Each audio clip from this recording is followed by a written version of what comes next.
Artificial intelligence એ ફાયદાકારક છે, ફાયદાની સાથે તેના ગેરફાયદા પણ હોઈ શકે છે. એઆઈનો વપરાશ કરવો એ જરૂરી, પરંતુ પ્રાઇવસી ખૂબ જરૂરી છે. મારું નામ પાયલ પટેલ છે. હું જેસો ફાઉન્ડેશન ચલાવું છું. અમારું ફોકસ છે યુવાઓને એઆઈ વિશે કૌશલ્ય બિલ્ડ કરવાનું, સ્કિલ ડેવલપ કરવાનું છોકરાઓ માટે. અત્યારે ડૉક્ટર કલામ ઇનોવેટિવ સ્કૂલમાં આવેલા છીએ. અત્યારે 4 સરકારી શાળાઓમાં આપણે 200 ટોટલ છોકરાઓને એઆઈની હેન્ડ્સ ઓન ટ્રેનિંગ કરાવી રહ્યા છીએ. એઆઈ વિશે વાત કરીએ તો આ ઇમર્જિંગ ટેકનોલોજી છે, નવી આવેલી છે, પણ અત્યારે રોજિંદા જીવનમાં આપણે એઆઈ બધી જ જગ્યાએ વાપરી રહ્યા છીએ. ફોનમાં ફેસ અનલોક કરીએ છીએ ત્યાંથી લઈને અત્યારે જ મેં જોયેલું છે કે છોકરાઓ ચેટ જીપીટી, અમરેલીના છોકરાઓ પણ વાપરી રહ્યા છે પોતાના ભણતર માટે. તો ઉપયોગ કહીએ તો બધી જ જગ્યાએ, બધી જ ઇન્ડસ્ટ્રીમાં એઆઈનો ઉપયોગ થઈ રહ્યો છે. એની સામે જોખમકારક અને આપણે જે એના રિસ્ક કહીએ એ પણ છે, પોટેન્શિયલ રિસ્ક.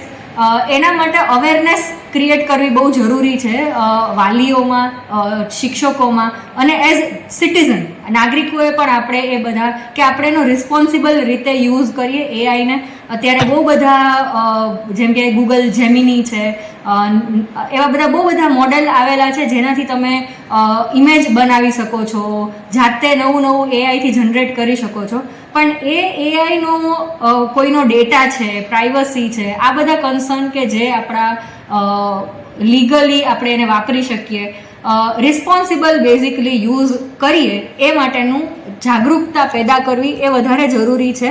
તો એનો આપણે બેનિફિટનો આપણે લાભ લઈ શકશું.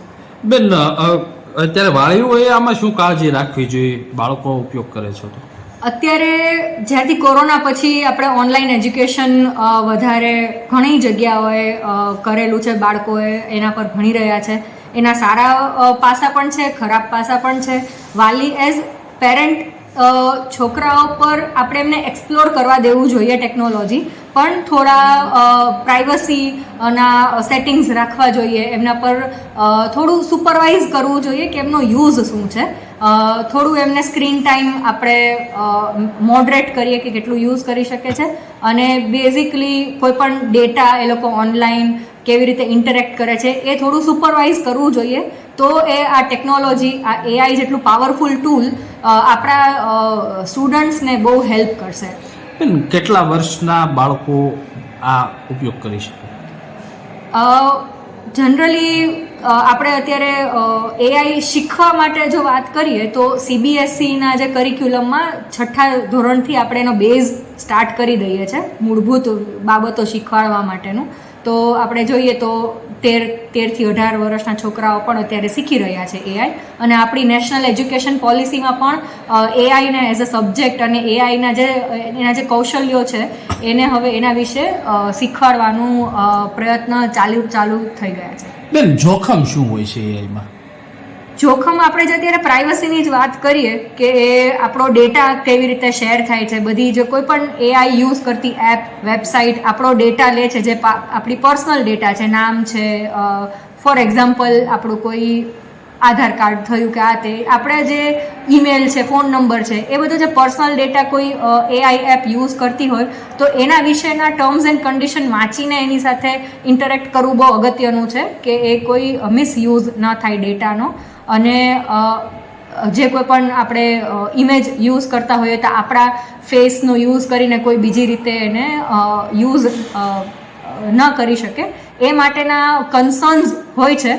તો અત્યારે વધારે જાગૃતતા આપણે કોઈ પણ એપ, કોઈ પણ વેબસાઇટ, ચેટ જીપીટી છે કે બીજા કોઈ પરપ્લેક્સિટી છે કે એવા બહુ બધા એલએલએમ છે જેની સાથે ઇન્ટરેક્ટ કરતા પહેલાં આ બધી વસ્તુનો બહુ ખાસ ધ્યાન રાખવું જોઈએ કે તમે કેટલી પર્સનલ ડિટેલ એને આપી રહ્યા છો. બેન, ડેટા ચોરાવાની શક્યતા ખરી કોઈ પણ વ્યક્તિના મોબાઈલમાંથી એઆઈ હોય તો? એ એ બહુ ડિફરન્ટ એક ટોપિક થઈ ગયો છે એ બિકોઝ એઆઈ છે એ કોઈક એક ટૂલ નથી, એક આખી ટેકનોલોજી જ છે. એની અંદર બહુ બધા અલગ અલગ ટેકનોલોજી હોય છે. સો આઈ એમ રિપીટિંગ, પણ કોઈ પણ વસ્તુ યુઝ કરતાં પહેલાં તમે એના અત્યારે બધી જ જગ્યાએ પ્રાઇવસી કન્સર્ન્સ હોય છે, કૂકીઝ એ લોકો લે છે, તો એ બધી વસ્તુમાં વધારે એકવાર થોડું નોલેજ ગેઇન કરીને આંખ બંધ કરીને યુઝ ન કરવું, પણ એને એના બધા ટર્મ્સ એન્ડ કન્ડિશન થોડા વાંચીને એને ઉપયોગ કરવો જોઈએ.